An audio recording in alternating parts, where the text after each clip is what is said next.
Yes, I sir. would introduce myself as Dr. Rajesh Jindal from Kolkata, medulla cancer cure centre. बाकी और कोई ऐसा है नहीं, कोई कोई नया आदमी मुझे दिख नहीं रहा अभी तक. तो I think this should do for the introduction. And I would also like to thank Lilac Insights for having provided me this platform, especially Nikhil and his team, Mr. Rajrishi Mukherjee, Mr. Tamal, and everybody else who has contributed his effort towards this platform. And I think it's a great way to connect with people. Definitely, sir. So, I mean, if we can start with whatever little audience that we have. Yes, sir.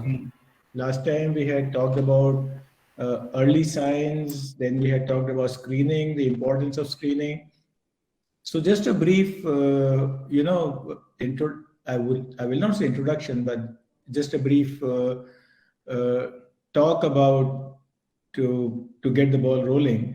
Cancer investigations. एक बार people जो लोग हमारे पास में आते हैं उनको generally ये शिकायत होती है कि कैंसर के डॉक्टर्स इन्वेस्टिगेशन बहुत लिखते हैं. तो एक बात जो अपने लोगों को समझने की है, आप लोगों को समझने की है, स्पेशली जो पेशेंट और अटेंडेंट्स हैं, कि इन्वेस्टिगेशंस करते हैं, इन्वेस्टिगेशंस में एक्सपर्टीज हासिल है, अस्पतालों में एक्सपर्टीज अवेलेबल है, आजकल लेबोरेटरी इन्वेस्टिगेशंस अवेलेबल है, एक्सपर्टीज हासिल है वहां पे, जब भी तो डायग्नोज कर पाते हैं कैंसर. आज के 25 साल के आगे तो मालूम ही नहीं था कि पेशेंट को क्यों स्वेलिंग हो गई और क्यों मर गया. राइट. अभी इन्वेस्टिगेशंस अवेलेबल है, एफएनएसी करा सकते हो, ट्रू कट बायोप्सी करा सकते हो, ये करा सकते हो, ब्लड के अलग अलग से टेस्ट है, उन सबको करा सकते हैं. तो जब भी तो डायग्नोज होता है कि भाई कि इस आदमी को कैंसर है. ठीक है. अच्छा, अभी क्या होता है कि खाली जो डायग्नोसिस होता है उससे काम नहीं चलता है, क्योंकि कैंसर का ट्रीटमेंट स्टेज पे डिपेंड करता है कि कैंसर का स्टेज क्या है. और स्टेज 1, 2, 3, 4 स्टेजेस होती है जनरली. सारे कैंसर्स को उन्हीं के अंदर में बांटा गया है. अब ये बात अलग कि 1, 2, 3, 4 के अलग अलग हिस्से होते हैं, एबीसी हो सकता है. As a broad category can stage 1, 2, 3, 4. Now, how do I decide the stage? मैं ये कैसे बोलूं कि इसको स्टेज 1 है और इसको स्टेज 3 है? उसके लिए फिर मुझे जांच लगती है ना. उसमें जांच में ये लगता है कि स्प्रेड कितना हुआ है. जितना स्प्रेड होता है कैंसर, उसके हिसाब से स्टेजिंग होती है. तो अब जब तक मैं जांच नहीं करूंगा, जब तक मुझे स्टेजिंग नहीं पता लगेगी. ठीक है. अच्छा, उस जांच में क्या क्या आता है? आज के 50 साल के पहले खाली एक्सरे चेस्ट अवेलेबल था. उसके अंदर में खाली दिखता था, कभी दिखता था, कभी नहीं दिखता था कि कुछ है भी क्या. फिर 1970 में 80 के शुरुआत के अंदर में अल्ट्रासाउंड का प्रचलन एकदम से बढ़ा, तो हम लोग पेट के भीतर भी झांकने लगे कि क्या हो रहा है, कहाँ ट्यूमर है, कहाँ पे क्या है. एंडोस्कोपी डेवलप हुई इसी बीच में, और इसी बीच में जो है सीटी स्कैन डेवलप हुआ. तो सीटी स्कैन से जो है अच्छा आइडिया हो जाता है, अच्छा मालूम चल जाता है कि ये क्या चीज है, इधर में कोई स्वेलिंग है क्या, इधर में कोई गांठ है क्या, या कुछ और कोई एबनॉर्मैलिटी है क्या, हड्डी खाई हुई है क्या, वो सब उनसे पता लगता है. सीटी स्कैन वगैरह से मालूम चलता है. सीटी के बाद का एडवांसमेंट है एमआरआई. अब अगर अगर मैंने सीटी करा लिया तो फिर एमआरआई क्यों चाहिए? देखिए, जो कुछ एक ऐसे टिश्यूज हैं, हड्डियां हैं, और जो सॉफ्ट टिश्यूज हैं, उनका जो है अगर मुझे ऑपरेट करना है, अगर मेरे सर्जन को ऑपरेट करना है, तो he would want an MRI, क्योंकि उसमें उसकी डिटेल्स अच्छे से दिखती है. ठीक है. अच्छा, अभी जैसे आपको मैंने सीटी कराने को बोला, आपको मैंने एमआरआई कराने को बोला, अभी दिखता है कि अंदर में कोई गांठ है. अब उस गांठ के अंदर में कैंसर है कि नहीं है, इसका इसका भी काफी हद तक आइडिया हो जाता है अगर मैं पेट सीटी कराऊं तो. उससे ये मालूम चलता है कि हाँ भाई, ये जो गांठ मुझे और दिख रही है, लंग में तो प्राइमरी गांठ है ही, लिवर में अगर कुछ और है तो उसमें क्या चीज है. तो उसमें जो एसयूवी वैल्यूज होती है, उनको देख के पता लगता है कि हाँ, this could be a spread of the cancer, और इससे स्टेज ज्यादा हो सकती है. ओके. देन कम्स कि हम लोग ब्लड की इतनी जांच क्यों कराते हैं? ब्लड की इतनी जांच इसलिए होती है, एक तो ट्यूमर मार्कर्स कराते हैं हम लोग. अलग अलग से जो ट्यूमर होते हैं, अलग अलग जो सब्सटेंसेस हैं उनको छोड़ते हैं वो बॉडी के अंदर में, उनको मेजर किया जाता है। तो उससे पता लगता है कि ट्यूमर का बर्डन कितना है, कितना बड़ा ट्यूमर है, उसका आइडिया हो सकता है। बाकी जो ब्लड टेस्ट है, ईसीजी है, इको है, वो इसलिए कराए जाते हैं कि जनरली ये जो दवाइयाँ होती है, कीमोथेरेपी की जो दवाइयाँ होती है, जनरली ब्लड पे असर करती हैं और अलग अलग दवाइयाँ अलग अलग ऑर्गन्स पे भी असर कर सकती हैं, लिवर है, किडनी है, और उन पे असर कर सकती हैं। उनका जो फंक्शन है वो ठीक है कि नहीं है। मैं दवाई दूं तो ऐसा तो नहीं कि किडनी आपकी ऑलरेडी खराब हो और खराब हो जाए मेरी दवाई से, लिवर का रिजर्व नहीं हो, मैं दवाई दूं लिवर और खराब हो जाए आपका, और आपका ब्लड की क्या स्थिति है उसको देखने के लिए जो है ये जांच हर बार कराई जाती है। जब भी कीमोथेरेपी देते हैं उसके पहले जांच कराई जाती है, जब भी रेडिएशन देते हैं तो हर एक सप्ताह में जो है आपके ब्लड की जांच कराई जाती है। तो ट्रीटमेंट की शुरुआत के लिए और देने के लिए और ट्रीटमेंट को मॉनिटर करने के लिए, जिसमें कि ट्यूमर मार्कर्स काम में आते हैं। तो ये सब जांचें जो कराई जाती है, जितनी भी जांच कराई जाती है, यही सब सोच के, इसी सब को ध्यान में रख के जो है ये जांच कराई जाती है ब्लड की। इस मारे से हम लोगों को इन्वेस्टिगेशंस इतने लगते हैं क्योंकि सब आपके इलाज के अंदर में काम आते हैं। तो आई थिंक इन्वेस्टिगेशंस के लिए मैं इतना ही बोलना चाहूंगा अभी। और अभी मैंने देखा है कि लगभग 15 से 16 लोग या शायद ज्यादा लोग अभी ज्वाइन कर रहे हैं।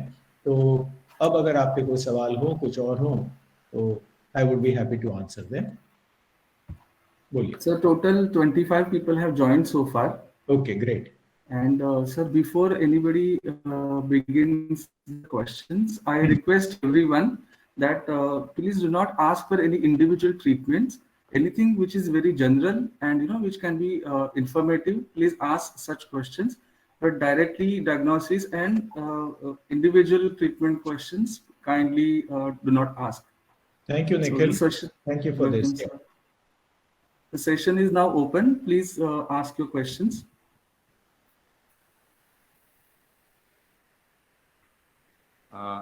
Dr. Jindal. Yes, Dr. Kapasi. In histopathology or pathology report, we find grade 1, grade 2, grade 3 like that thing. Yeah. Common people always try to relate that thing grade 2, grade 3 with the staging. And they are worried about if it is grade 3, they are worried about it is very advanced, that type of thing. Yeah. How it is related with staging?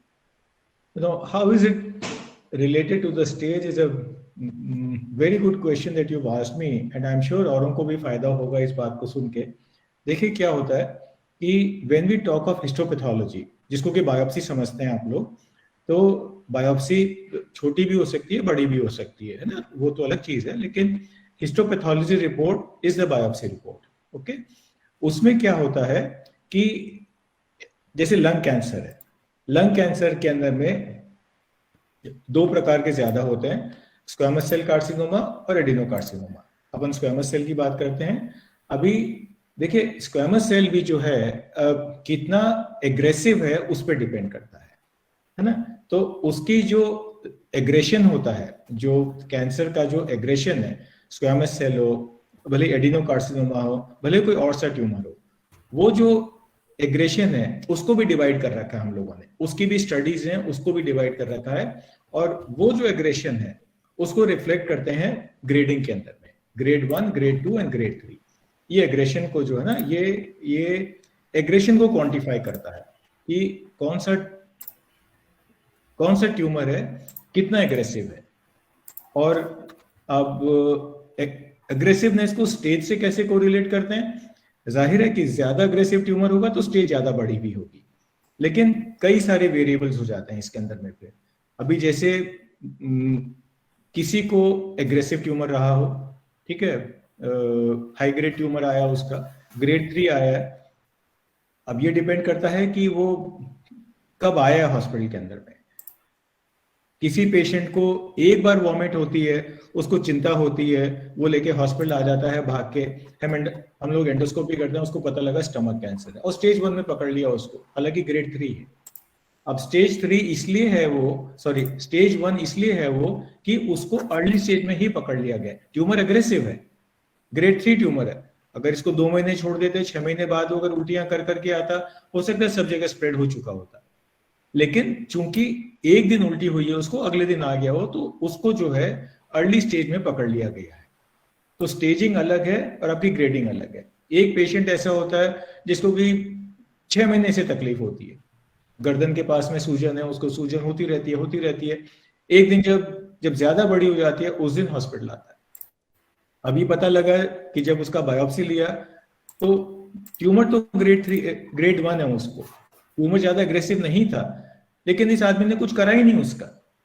तो अब नहीं करा, मेरे रुकने से और आपके रुकने से, है ना, इस बात का हरदम ध्यान रखिएगा, मेरे रुकने से आपके रुकने से बीमारी नहीं रुकती है, भले ही से एग्रेसिव हो, भले ही से नहीं हो। तो स्टेजिंग का और जो ग्रेडिंग का है एकदम अलग चीजें हैं, लेकिन उनका जो कोरिलेशन है वो ये कोरिलेशन है। I hope I have answered your question, doctor Kabasi. Yeah. Thank you very much. I understand. This thing I asked for common people actually. If they find it is a grade 3, they are very worried about. That's They right. want to staging very high. That's why they think that. That's right. नहीं, grading से staging नहीं होता है। Yeah, तो right. Staging के लिए जो मैंने भी अभी जो इन्वेस्टिगेशंस आपको बोले, सीटी स्कैन है, एमआरआई है, पेट सीटी है, ये सब लगता है।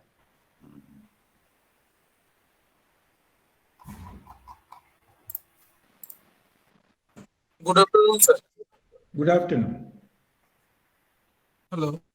हाँ बोलिए, सुन रहे हैं हमको। हाँ सर, केमोथेरेपी के साइकिल के बाद मल्टीपल टाइम्स मतलब ब्लड टेस्ट क्यों कराना पड़ता है या ब्लड चेकअप क्यों कराना पड़ता है केमोथेरेपी साइकिल के बाद?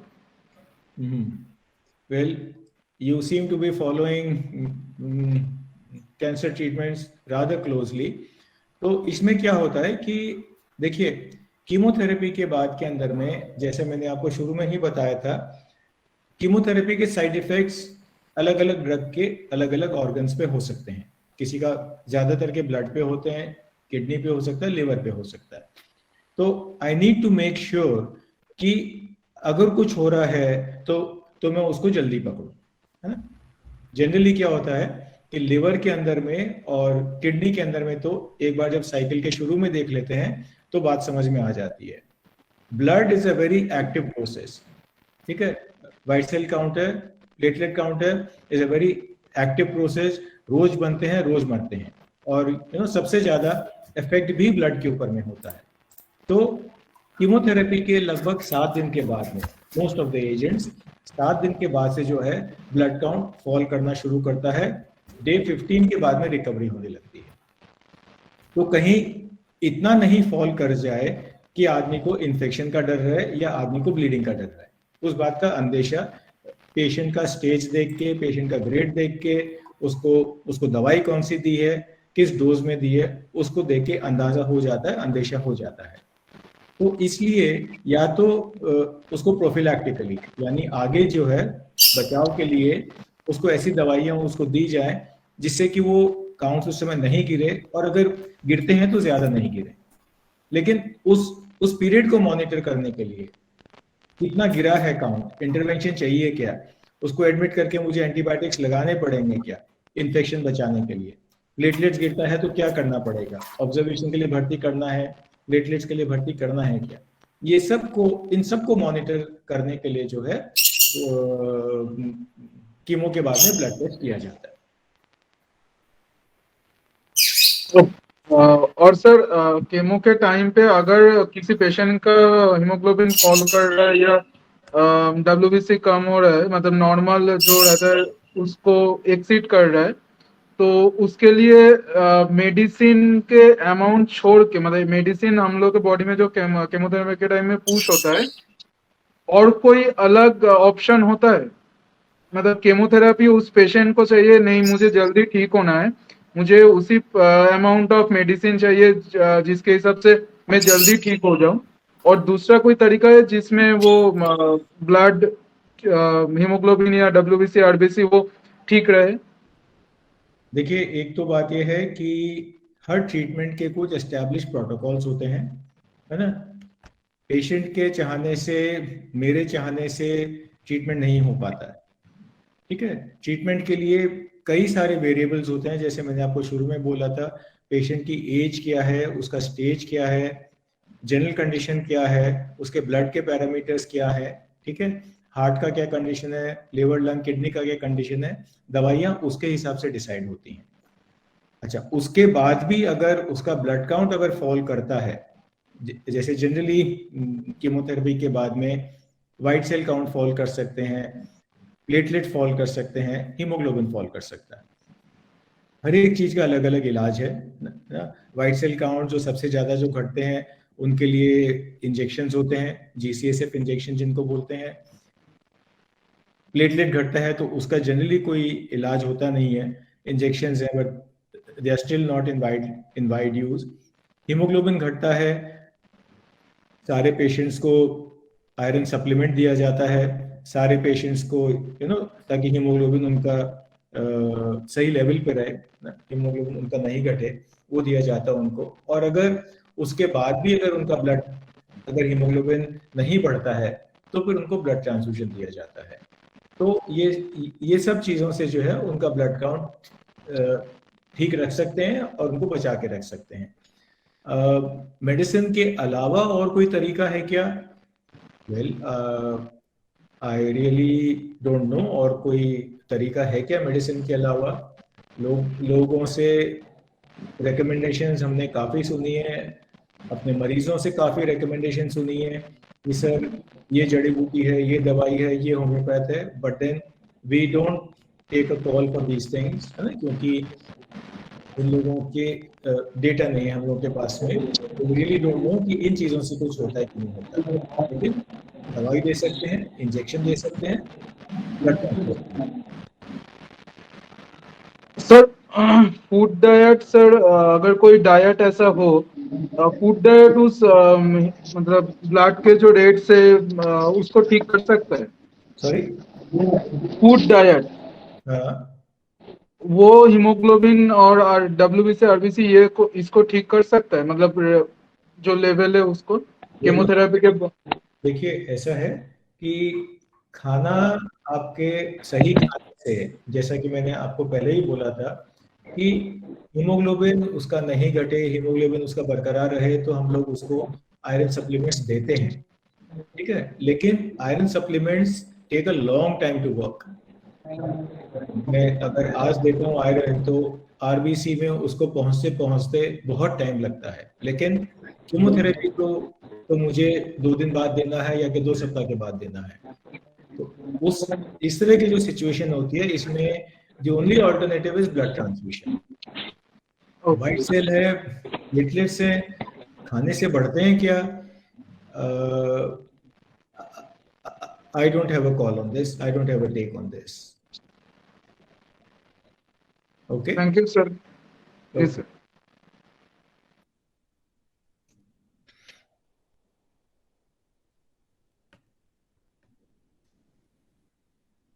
देखिए, एक तो क्या होता है कि इन्होंने जो सवाल अभी करा था कि खाने पीने से कुछ फर्क पड़ता है क्या, खाने पीने से कुछ बढ़ता है क्या बॉडी के अंदर में। हम लोगों ने बार बार ये देखा है कि हेल्दी लाइफस्टाइल, हेल्दी लाइफस्टाइल, अच्छा खाइए और अच्छे से रहिए। अच्छे से रहिए से इन द सेंस है रेगुलर एक्सरसाइज, आदमी को मोटापा नहीं होए, एंड स्मोकिंग और अल्कोहल से दूर रहे जो आदमी, राइट। हेल्दी लाइफस्टाइल होगी, ज्यादा हेल्दी रहेंगे, कैंसर का इंसिडेंस भी कमती होता है इन लोगों के अंदर में, और जो भी बीमारी हो रिकवरी में मदद मिलती है। और रिकवरी का मतलब वो सब कुछ आ जाता है उसके अंदर में, आपका ब्लड भी है, आपका व्हाइट सेल, हीमोग्लोबिन, प्लेटलेट, सब कुछ, आपका लिवर फंक्शन है, किडनी फंक्शन है, और उतनी ही जल्दी रिकवरी होगी फिर उसके अंदर में। तो लीड अ हेल्दी लाइफस्टाइल, अच्छा खाना खाइएगा, ठीक है, पौष्टिक खाना जिसको बोलता है, take a nutritious diet, balance diet, जिसमें कि कार्बोहाइड्रेट, फैट, प्रोटीन बराबर से हो, सारे मात्रा में हो, and that's it. Thank you sir.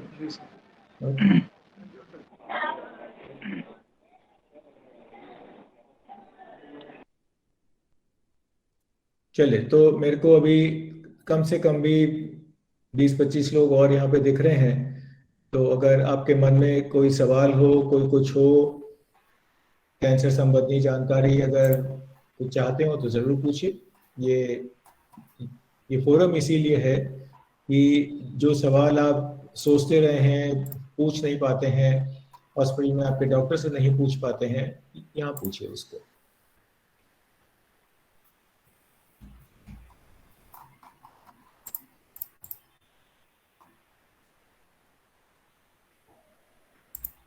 Where else can we go? Tell me.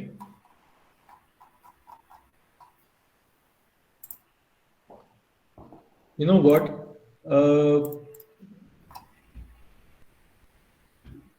Cancer जो है इन्फेक्शंस की वजह से भी बहुत होता है। ठीक है, इन्फेक्शियस एजेंट्स कौन कौन से हो सकते हैं जिनकी वजह से कैंसर होता है? बैक्टीरिया देखें तो एक चीज होती है जिसको बोलते हैं एच पाइलोराई, हेलिकोबैक्टर पाइलोराई। ये कैंसर कॉजिंग जो बैक्टीरिया है ये स्टमक में जाके, पेट में जाके, आमाशय में जाके गैस्ट्राइटिस करता है, और एक दिन होते होते गैस्ट्राइटिस होते होते आदमी को जो है स्टमक कैंसर हो सकता है। स्टमक कैंसर हो सकता है, और stomach cancer is a bad disease to have. Stomach cancer काफ़ी अपने आप में एक तरह का एग्रेसिव कैंसर है, बहुत जल्दी स्प्रेड करता है, और कोई सर्वाइवल रेट्स भी कोई ज़्यादा अच्छे नहीं होते हैं स्टमक कैंसर में। जिन लोगों को गैस्ट्राइटिस की तकलीफ है और है, एंडोस्कोपी कराइए। ठीक है, भगवान नहीं करे हेलिकोबैक्टर पाइलोराई निकल आए। दुनिया की आधी आबादी को हेलिकोबैक्टर पाइलोराई से इन्फेक्शन होता है। तो ये सोच के नहीं बैठना चाहिए कि भाई हमको नहीं हो सकता क्योंकि हम तो अच्छा खाते हैं, अच्छा पीते हैं। किसी को भी हो सकता है। वायरसेस के अंदर में अगर देखें तो कई सारे वायरस हैं। हेपेटाइटिस वायरस है जिससे कि लिवर कैंसर होता है। हेपेटाइटिस सी वायरस है, उससे लिवर कैंसर होता है। एप्स्टीन बार वायरस होता है एक चीज, जिससे कि लिम्फोमास होते हैं। एचपीवी वायरस है, ह्यूमन पैपिलोमा वायरस, जिससे कि कैंसर ऑफ द सर्विक्स होता है। लेडीज में जो बच्चेदानी का जो मुंह होता है उसको सर्विक्स बोलते हैं, कैंसर सर्विक्स होता है।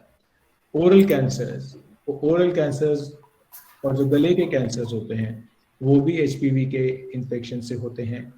तो ये सारे जो इन्फेक्शंस हैं, अगर आपको कुछ भी सिम्टम्स हो, कभी कुछ लगे कि नहीं ये रुक रुक के बुखार होता है, रुक रुक के आपको ना बॉडी एक है, और हेपेटाइटिस बी, आपको जॉन्डिस हुआ है तो जांच कराइए अपनी पूरी कि कहीं पे हेपेटाइटिस बी तो नहीं था, हेपेटाइटिस सी तो नहीं था। इन सब चीज़ों की जांच ज़रूरी होती है। और अगर इन्फेस्टेशंस देखें, पैरासाइट्स जिनको बोलते हैं, परजीवी जिनको बोलते हैं, लिवर के अंदर में एक चीज़ होती है जिसको कि लिवर फ्लू बोलते हैं। और लिवर का पैरासाइट होता है, वो एक बड़ा, आप यूँ समझिए, कीड़ा होता है जो कि लिवर के अंदर में घर बनाता है। उधर पे क्रॉनिक इन्फेक्शन होके वो लेकर लिवर कैंसर कर सकता है। क्रॉनिक इन्फेक्शन एक कीड़ा और होता है जो कि ब्लैडर में होता है, यूरिनरी ब्लैडर में होता है। उसमें भी क्रॉनिक इन्फेक्शन होने से, क्रॉनिक इरिटेशन होने से ब्लैडर कैंसर ज़्यादा होता है इन लोगों में।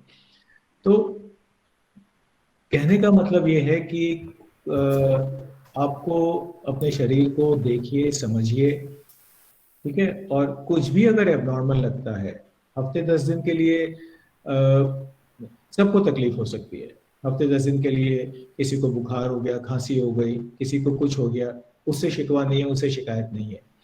लेकिन शिकायत उस बात से है कि खांसी आपको 2 महीने से थी, 4 महीने से थी, और आपने किसी को दिखाया नहीं, राइट। आपके मुंह में छाला था, 15 दिन में, इसके पहले आपको शुगर भी है अनफॉर्चुनेटली, 15 दिन में आपके मुंह के छाले ठीक हो जाते थे। अभी आपने 1.5 महीना निकाल दिया, 2 महीने निकाल दिए, 6 महीने निकाल दिए छाले के ऊपर में, ठीक है। तो अगर वो ठीक नहीं हो रहा है तो कुछ तो इस बार उसमें गलत है ना। जो चीज आगे को 15 दिन में ठीक हो जाती थी, अभी आपकी 3 महीने में भी ठीक नहीं हुई है, तो कुछ तो उसमें गड़बड़ है ना। वो जो कुछ तो है उसको दिखाने जाना चाहिए। ऑल्टरनेटिव मेडिसिन है, आपके मुंह में छाले हो गए, आपका जो होम्योपैथ है, हकीम है, और उस पर आपको भरोसा है, कोई गलत बात नहीं है उसके अंदर में, ठीक है। जरूर जाइए उसके पास में, जरूर इलाज लीजिएगा, लेकिन उस इलाज का फायदा भी तो होना चाहिए ना। आप जिसको भी दिखा रहे हैं, मैं ये नहीं बोल रहा कि आप हकीम को दिखा रहे हैं, एलोपैथ को दिखा रहे हैं, आयुर्वेद को दिखा रहे हैं, यूनानी को दिखा रहे हैं, right? I am not asking you all these questions because treatment किससे लेना है ये आपकी चॉइस है, लेकिन उस ट्रीटमेंट से फायदा होना चाहिए, ये तो आपका राइट है ना भाई। Okay, so exercise that right. उस राइट को ऐसे ही मत जाने दीजिएगा। आप मुंह में छाला लेके, गर्दन में स्वेलिंग लेके जिसके पास भी जाते हैं, ओके, वो कहता है कि मैं हफ्ते भर में या कि 10 दिन में है इसका साइज आधा कर दूंगा या इसको ठीक कर दूंगा, तो जाके उसे पूछना कि क्यों नहीं हुआ ये आधा, ठीक क्यों नहीं हुआ। वो आपसे 10 दिन और मांगता है, ठीक है, 10 दिन और दीजिए उसको, है ना, क्योंकि इलाज की गारंटी, फायदे की गारंटी तो हम भी नहीं देते। 10 दिन और मांगिए, बट देन एक दिन तो आपको समझना पड़ेगा ना कि इससे नहीं हो रहा है ये।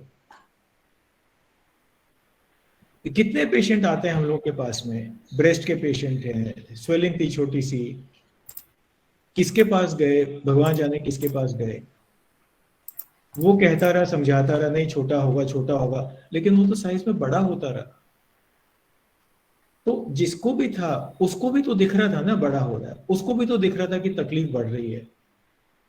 ये मेरे को पिछले 2 महीने से, 2.5 महीने से, 4 महीने से बोल रहे हैं कि नहीं आराम होगा, लेकिन अब तक नहीं हुआ ना। अगर आपको उसके पास जाने की चॉइस थी तो आपको आराम होना भी तो राइट था ना आपका, तो वो क्यों नहीं एक्सरसाइज करा फिर, ये बात।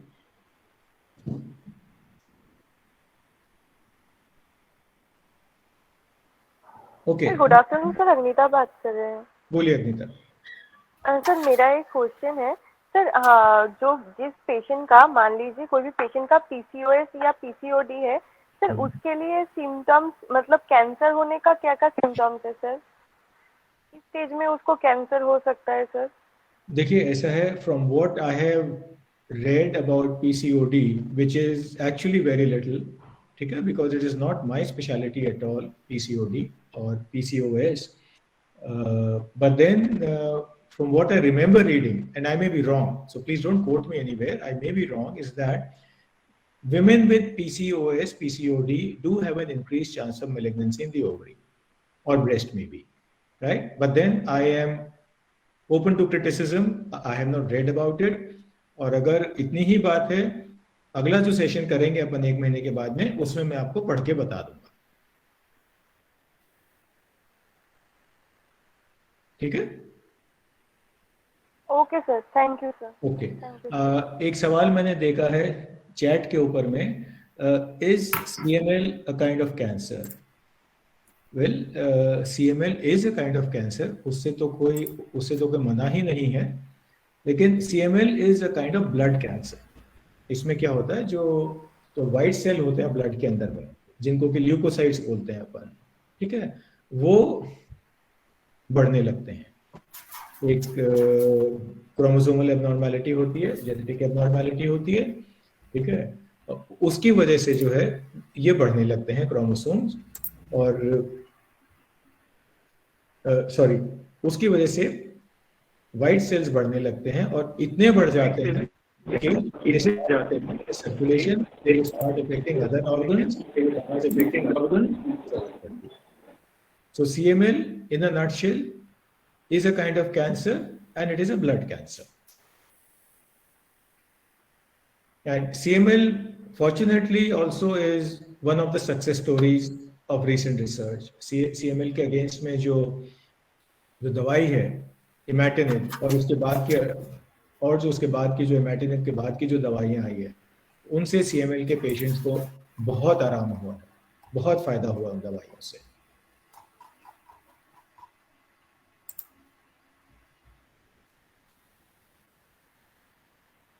Anything else? Sir, I have received one question. Yeah. Sir, if someone is facing problem in irritable bowel syndrome, so is that person have chances of interacting any cancer? Yes, Nikhil, you know, anything from what Yes. we know, anything which causes chronic irritation, chronic inflammation Yes, sir. may lead to a malignancy, may lead. होगा कि नहीं होगा, we don't know. Yes, sir. All right. But then irritable bowel syndrome, ulcerative colitis, Crohn's disease, they have a higher chance of landing up with colon cancer rather than the normal population. True, sir. तो ये बात होती है उसके अंदर में, इन लोगों को चांस ज्यादा होता है, रिस्क ज्यादा होता है ना? होता कि नहीं होता अब ये तो पता नहीं, लेकिन रिस्क ज्यादा होता है इन लोगों को Yes, sir. करने का। ये Okay. So there was another question. या If someone is diagnosed with gastrointestinal tract disease, cancer, so what are the chances of recovery in that case? Well, in the first place, there is nothing like gastrointestinal tract cancer. Sir, GIT. There has to be, yeah, I know it is GIT, लेकिन there have to be, it has to be mentioned कि किस site का है, stomach का है, large intestine का है, rectum का है, राइट, या Yes. और कोई जगह का है, Okay. है ना? We need to know the site, but Right. as a rule of the thumb, any cancer anywhere in the body, Okay, sir. right, we would again stage it. जैसे मैंने आपको बताया कि स्टेजिंग होती है कैंसर, Yes, sir. इलाज होगा कि नहीं होगा, ठीक होगा कि नहीं होगा, उस पर डिपेंड करता है। Okay. अगर गैस्ट्रोइंटेस्टाइनल ट्रैक्ट में जहां का भी कैंसर है, स्टमक Yes. का है, लार्ज इंटेस्टाइन का है, रेक्टम का है, सिग्मोइड का है, एनल कैनाल है, सीकम है, जहां का भी है Yes, sir. है ना? अगर स्टेज 1 में अगर उसको पकड़ लिया, तो स्टेज 1 का मतलब होता है कि the cancer is extremely localised, Okay, sir. खाली उसी जगह पे है, खाली उसी स्पॉट के ऊपर में है, तो उसको तो ऑपरेट करके निकाल दीजिए, पेशेंट ठीक हो जाएगा, Okay. no issues over there. But then at the same time, if you catch malignancy, अगर आपको जो है, अगर डायग्नोसिस ही स्टेज 4 में हुआ है, Okay. जबकि कैंसर लिवर के अंदर में स्प्रेड हो चुका है, लंग्स में स्प्रेड हो चुका है, हड्डी में स्प्रेड हो चुका है, Right. उसके अंदर में अगर स्प्रेड हो चुका है, तो उसको इलाज से फायदा जरूर हो सकता है, राइट, लेकिन ठीक होगा क्या, that is doubtful. That will be depend on stages, as you mentioned. Everything will depend on stage, Okay, sir. किस स्टेज पे पकड़ा है कैंसर आपने, किस Right. स्टेज पे पकड़ा है उस मैलिग्नेंसी को मैंने, उस पे डिपेंड करेगा। Okay, sir. Got it.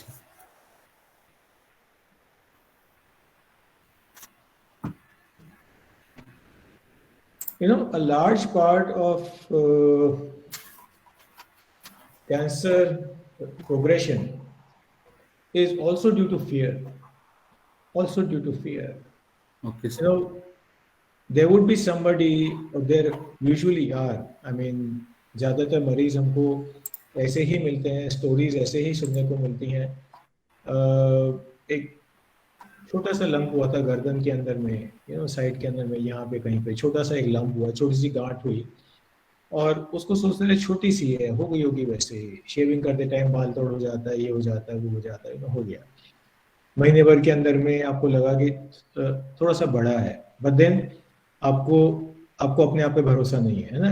एक तो भरोसा इसलिए नहीं है because you want to ignore it as well, नहीं बढ़ सकता, जैसा पिछले महीने देखा था वैसा ही तो था, इसमें क्या बढ़ा इतना सा। Right. तो अच्छा, एक तो सबसे पहली बात कि व्हेन द लंप इज, जब आपकी गांठ, जनरली आप लोग जब तक उसको पकड़ पाते हैं वो जनरली 0.8 to 1 सेंटीमीटर हो जाती है, ठीक है। Right. 0.8 सेंटीमीटर में भी जनरली लोग उसको नहीं पकड़ पाते हैं, 1 सेंटीमीटर से ज्यादा गांठ होती है तो उसको पकड़ पाते हैं आप लोग।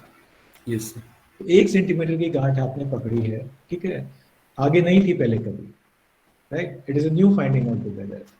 1-1.5 महीना आप उसको निकाल देते हैं ऑब्जर्वेशन के अंदर में, 1-1.5 महीना में आपको लगता है 1 सेंटीमीटर से 1.5 सेंटीमीटर तो बढ़ा, इससे ज्यादा थोड़ी हुआ है कुछ। अगर आप एक्नॉलेज करते हैं उसको तो कि हाँ कि मेरी गांठ बढ़ रही है, generally people will not want to acknowledge कि मेरे साथ कोई गड़बड़ हो रही है, कि ना हमारे साथ कोई गड़बड़ हो रही है। Yes, sir. तो अगर आप एक का अगर 1.5 सेंटीमीटर देखें तो seen from your point of view, आप लोगों के नजरिए से देखें तो आधे सेंटीमीटर में क्या फर्क पड़ रहा है, right? But the thing is, आप दूसरे नजरिए से देखिए, your tumour has increase by 50%, you know, that is how it works out.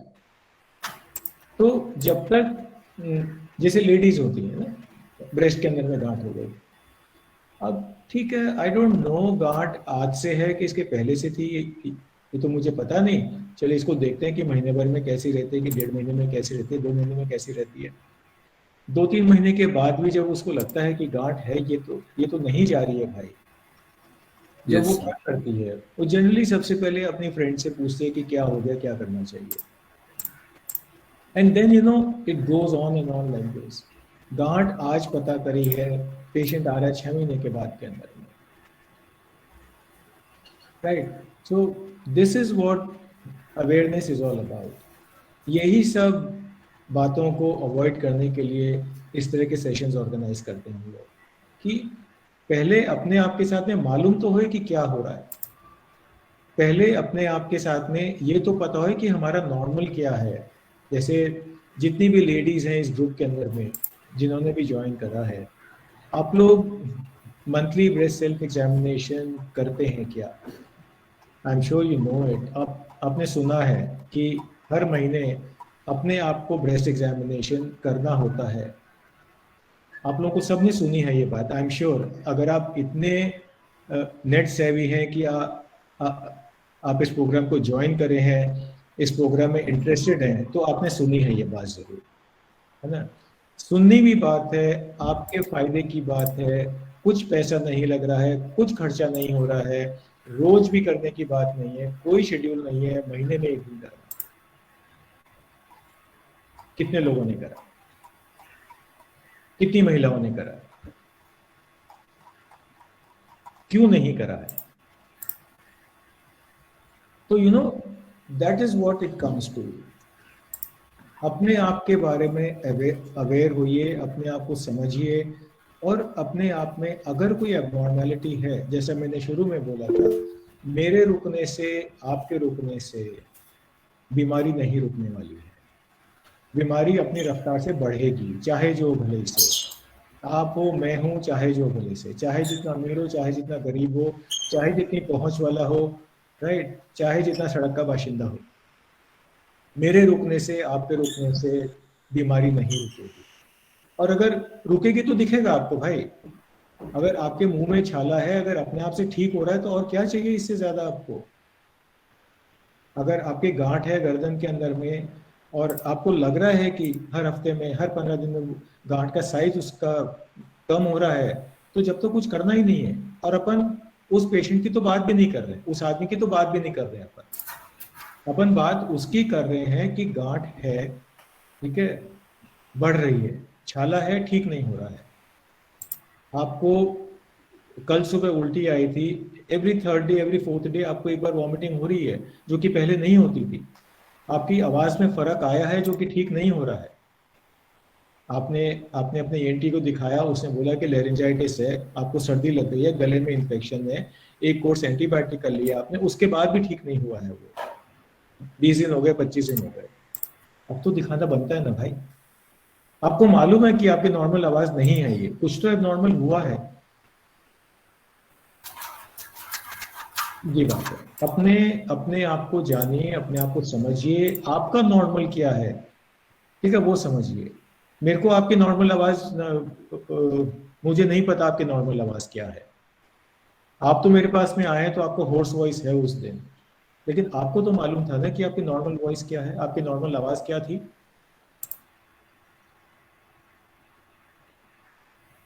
So act accordingly. जो आपको, अपने आप को ऑब्जर्व कीजिए, अपने आप को देखिए। मेरा वजन इतना रहता था, मेरा वजन 60 किलो का है, राइट। मैं पिछले 10 साल से मैं अपना वेट देख रहा हूँ, पिछले साल भर से वेट देख रहा हूँ, पिछले 6 महीने से वेट देख रहा हूँ मैं अपना, ठीक है, 60 किलो का है। और 1 महीने के अंदर में अगर 60 का अगर आपका 55 हो गया, या 60 का अगर 58 हो गया आपका, बिना कोई एफर्ट करे, आपने अपना खाना कम नहीं करा है, आपने डाइटिंग नहीं करी है, आपने एक्सरसाइज नहीं करी है, तो 60 का 58 क्यों हो गया? That should set alarm bells ringing. आपको ये जो है चेतावनी मिली है, या तो आपका खाना सुधारिए, आदत सुधारिए और इस वेट को रिकवर करने की चेष्टा कीजिएगा। अगले महीने वापस अगर 1 किलो घट जाता है, 2 किलो घट जाता है, अब तो कुछ ज्यादती हो रही है भाई, कुछ ना कुछ गड़बड़ हो रही है ना आपके साथ में, तो वेट क्यों कम हो रहा है? आप उतना ही खाना खा रही हैं, वही लाइफस्टाइल है आपका, आप कहीं खेलने जाते नहीं, आप कहीं कुछ और करते नहीं, तो वेट क्यों घट रहा? कोई भी चीज हो सकती है, कोई भी सिम्टम हो सकता है। आप पहले, आपका घर 4 मंजिल के ऊपर में है, 3 मंजिल पे है, ठीक है, पहले आप सीढ़ी से आराम से चढ़ जाते थे, अब नहीं चढ़ पाते। किस लिए? या तो कोई जेन्युइन एक्सप्लेनेशन हो कि उम्र बढ़ रही है, ठीक है, फाइन, समझ में आती है बात, उम्र बढ़ रही है तो नहीं चढ़ पाएंगे सीढ़ी 4, but then that should be diagnosed ना।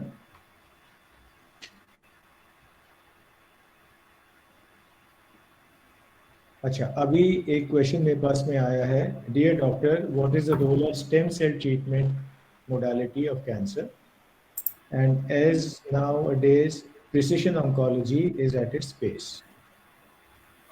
Okay, good question.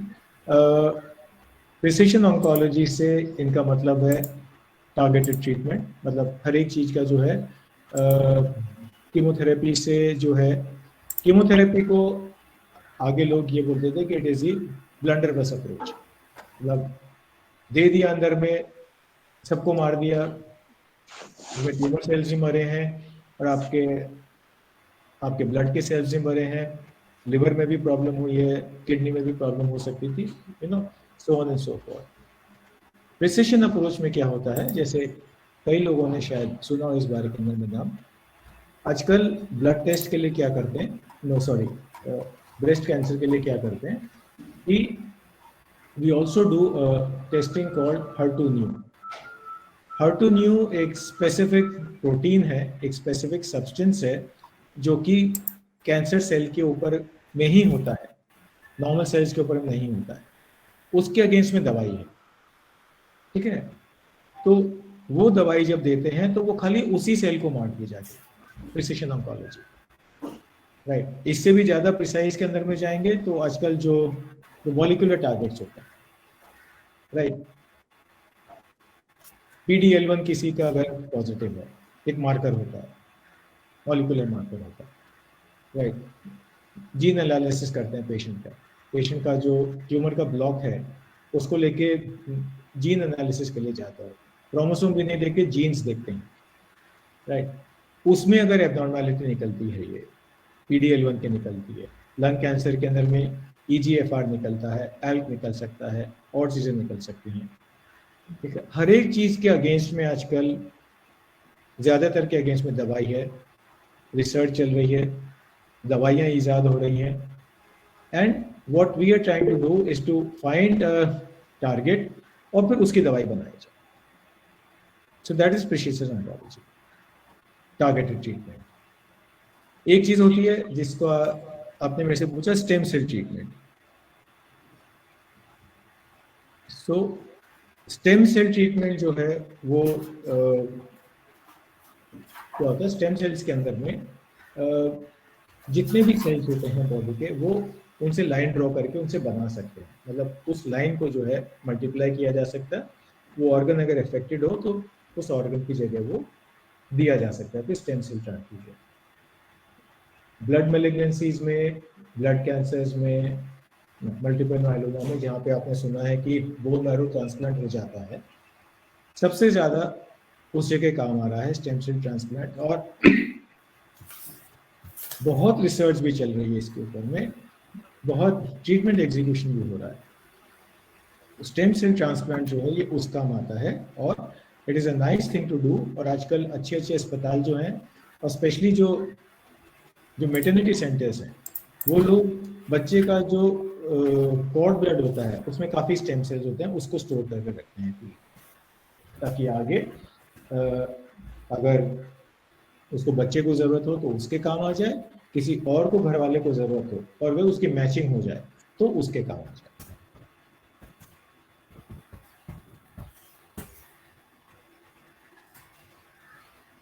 Okay, now a question है, what can be the annual surveillance to be followed who has a family history of Lynch syndrome? Well, Lynch syndrome is related to the cancer of the colon, cancer of the large intestine, जो बड़ी आंत होती है उससे related है Lynch syndrome, and it may be associated with endometrial cancer also, जो बच्चेदानी का cancer है उससे भी related हो सकता है। इसका एनुअल सर्वेलेंस विल डिपेंड कि आपके सिम्टम्स क्या है, एज क्या है उस पर, but as a rule of the thumb I would want to advise regular physical examination, doctor consultation and may be colonoscopies, और अगर एंडोमेट्रियल कैंसर है तो ultrasounds, maybe we follow it up with CA-125 levels, but then you should know कि Lynch syndrome है। उसके लिए जो testing होती है, उसके लिए जो जांच होती है वो कराई हुई होनी चाहिए उसके पहले, तो पता लगेगा कि इस आदमी को Lynch syndrome है कि नहीं।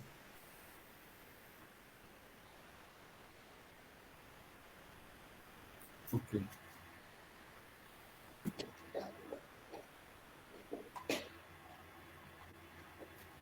What else?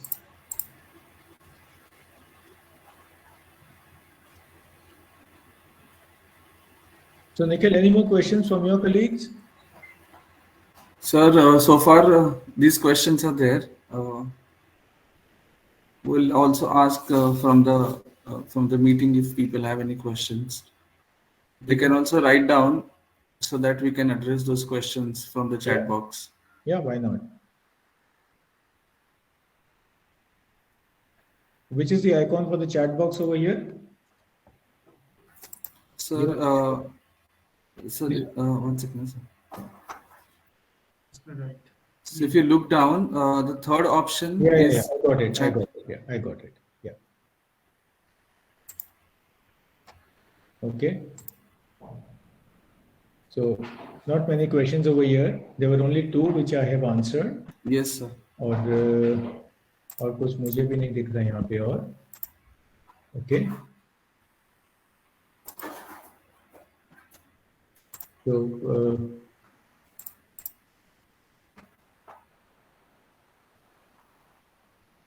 ओके तो लेट्स सी। अभी एक चीज और जो हमको देखने को मिलती है अपने पेशेंट्स के अंदर में रेगुलरली, उसी बात को मैं एक आपको निचोड़ देना चाहूंगा उस बात का, वो ये है कि you know cancer treatment is a long drawn out treatment. अगर कोई आदमी ये सोचता हो कि, या अगर किसी को भी ये बताया गया हो उसके डॉक्टर के द्वारा कि भाई आपको कैंसर है लेकिन मैं महीने भर में ठीक कर दूंगा आपको, तो this is not the done thing. ऐसा नहीं होता है। या तो उस आदमी को कैंसर नहीं है, या जिस आदमी ने आपको बोला है वो डॉक्टर नहीं है ना। दो ही बातें हो सकती है इसके अंदर में। उसने बोला कि आपको कैंसर है, मैं 1 महीने में ठीक कर दूंगा, तो इन दोनों के अलावा और कुछ हो नहीं सकता है ना। तो अगर जिसको कैंसर अगर है तो ये मान के चलिए कि लंबा इलाज चलेगा। कितना लंबा इलाज चलेगा ये कहना मुश्किल होगा, क्योंकि डिपेंड्स कि कैसा कैंसर है और स्टेज क्या है उसकी, है ना। और जैसा कि मैंने बोला, अगर स्टेज 1 कैंसर भी है, ऑपरेट भी हो जाता है, तो फिर उसका फॉलोअप चलेगा आपको। तो अगर उसका इलाज नहीं चला तो कम से कम फॉलोअप तो चलेगा आपको उसको, है ना। तो चेष्टा यही करनी चाहिए, यही आपकी कोशिश होनी चाहिए कि जितना ट्रीटमेंट हो सके आपके शहर में रह के कराइएगा। जरूरी है, इस बात को समझना बहुत जरूरी है। कैंसर के प्रोटोकॉल्स आजकल स्टैंडर्डाइज्ड हैं सब जगह मोटा मोटी एक ही तरह से इलाज होता है। फर्क पड़ता है कि आपके सर्जन को कितनी एक्सपर्टीज है उस तरह के वो करने में, और आपका जो कीमोथेरेपिस्ट है उसको कितना एक्सपीरियंस है उस तरह के प्रोटोकॉल्स देने के अंदर में, उस बात का फर्क पड़ता है। लेकिन अगर यदि आपको मालूम है कि आपके शहर के अंदर में कैंसर हॉस्पिटल है, कैंसर के डॉक्टर होशियार हैं, तो यदि आपको फिर भी जाना हो, बाहर जाना हो, बड़े सेंटर में जाना हो, जरूर जाइएगा, because it is your right, it is your right to take any treatment from anywhere, है ना। उससे तो किसी को मना ही नहीं है, उससे तो किसी को आर्ग्यूमेंट भी नहीं है। What I am trying to say is that, मैं ये कहना चाह रहा हूँ आपसे कि कहीं से भी ओपिनियन लेके आइएगा, लेकिन ओपिनियन को एग्जीक्यूट अगर हो सके तो अपने शहर में कराइएगा। कोई जबरदस्ती नहीं है, लेकिन अगर हो सके तो, पॉसिबल हो तो, राइट। तो आपका जो ये लंबा इलाज जो चलता है ना, उसमें you get to stay at home, खर्चा कम होता है, खाने पीने की सुविधा होती है, और आपको संभालने वाले ज्यादा मिल जाते हैं।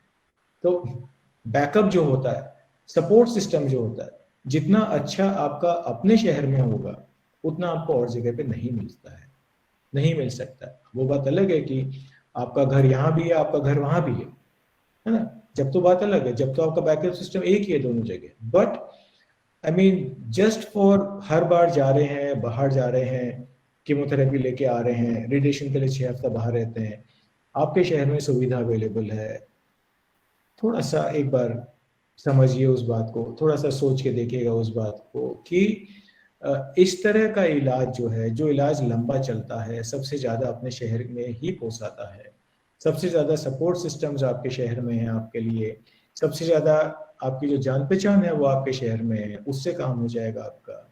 So please think over it, think over it, does not make sense कि बाहर जाके हैरेसमेंट होता है, आने जाने में खर्चा ज्यादा होता है।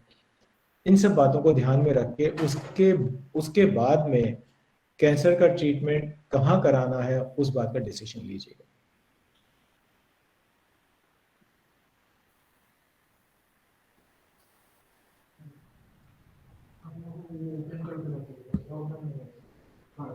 So there is one more question in the chat box. Yeah.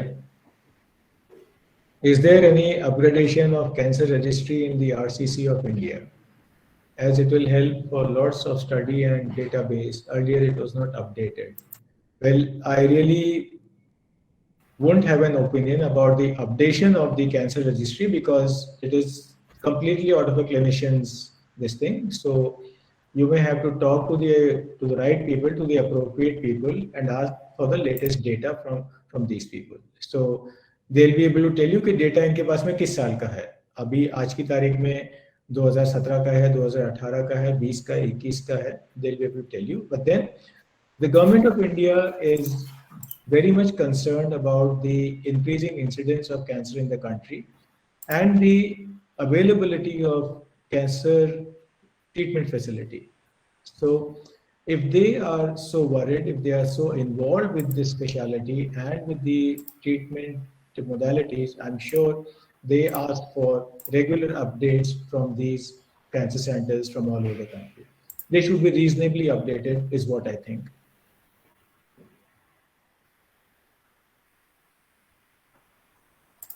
Right.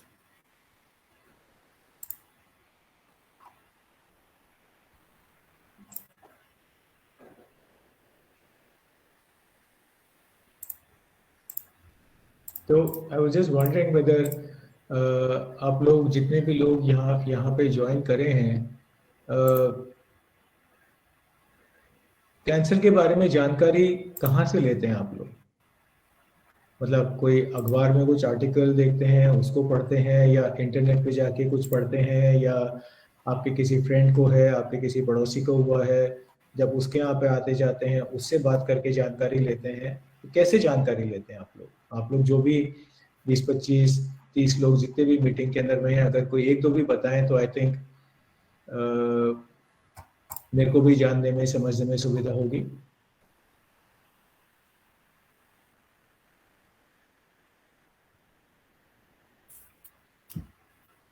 I don't think we have any volunteers, but Sir, Okay. sir, mostly as far as my understanding goes, even whenever we have some doubts or any symptoms, uh, generally we refer to the Google. It Yeah. is very rarely that the experts are available. Like for example, that you have been giving us a very valuable time from your busy schedule, and today we have created this platform for a general public so that they can get their doubts clear. But mostly it is not available for many people. So mostly people resort to checking the information from Google Okay. or through friends or relatives who have been having such same related symptoms or problem. But those informations, even as far as my knowledge goes, Google cannot give.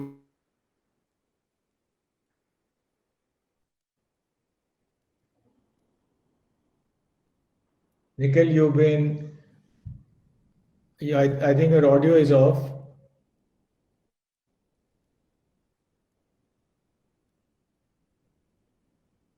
Nikhil आपका audio बंद हो चुका है. Concern.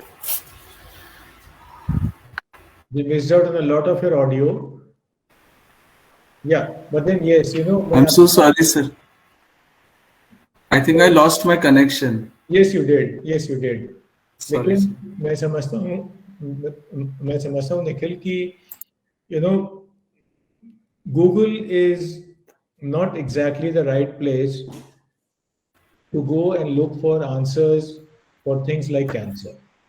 Definitely, sir. I agree. I mean, cancer का नहीं, उसमें भी एक बात होती है ना निखिल कि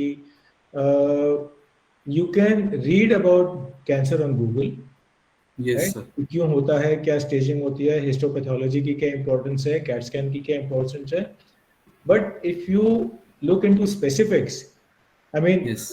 आपको पेट में दर्द है and if you type on Google causes of pen abdomen, Yes. तो आप नहीं, हमें भी घबराहट होती है भाई. जी सर. तो उसमें इतने सारे कॉजेज आते हैं और सब तरह के कॉजेज आते हैं. Correct, sir. और जिस आदमी को नहीं समझ होती है वो उसमें से आधी बीमारी खुद को कर लेता है. उसको मालूम है कि मुझे ये भी हो सकता है, ये भी हो सकता है, ये भी हो सकता है. Right, sir. So that exactly for specific questions, Google is not the place. Correct, But sir. for general questions, कि क्यों होता है, right? या जैसे रिस्क फैक्टर्स क्या है, Right, sir. है ना, ट्रीटमेंट मोडालिटी क्या है, मतलब स्टमक कैंसर का कैसे इलाज होता है, वो आपको 4-5 आपको तरीके बता देगा गूगल कि भाई इन सब तरह से इलाज हो सकता है स्टमक कैंसर का. Yes, sir. वो उतनी इंफॉर्मेशन तो मिल जाती है. लेकिन whether I need radiotherapy in stomach cancer, I don't think you will be able to find that answer on Google. True, sir. Yeah.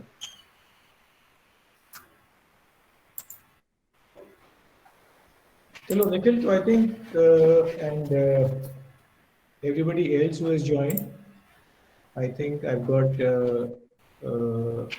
question again.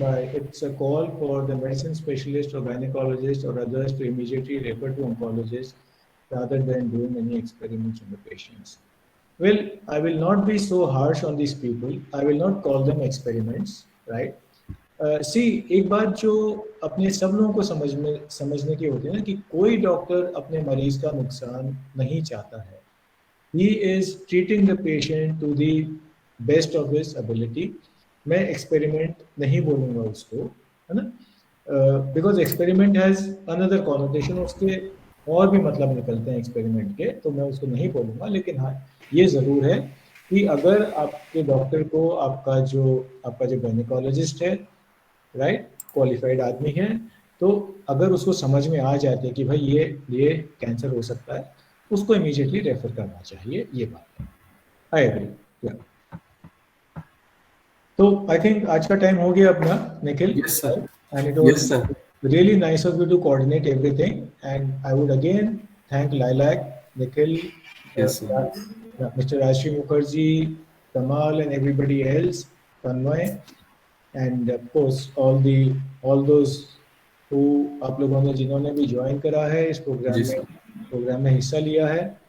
तो फिर आपके क्वेश्चंस हैं, संभाल के रखिए, ढूंढ के रखिए। अगले sir. महीने probably last Saturday of the month, ठीक है, we'll talk again.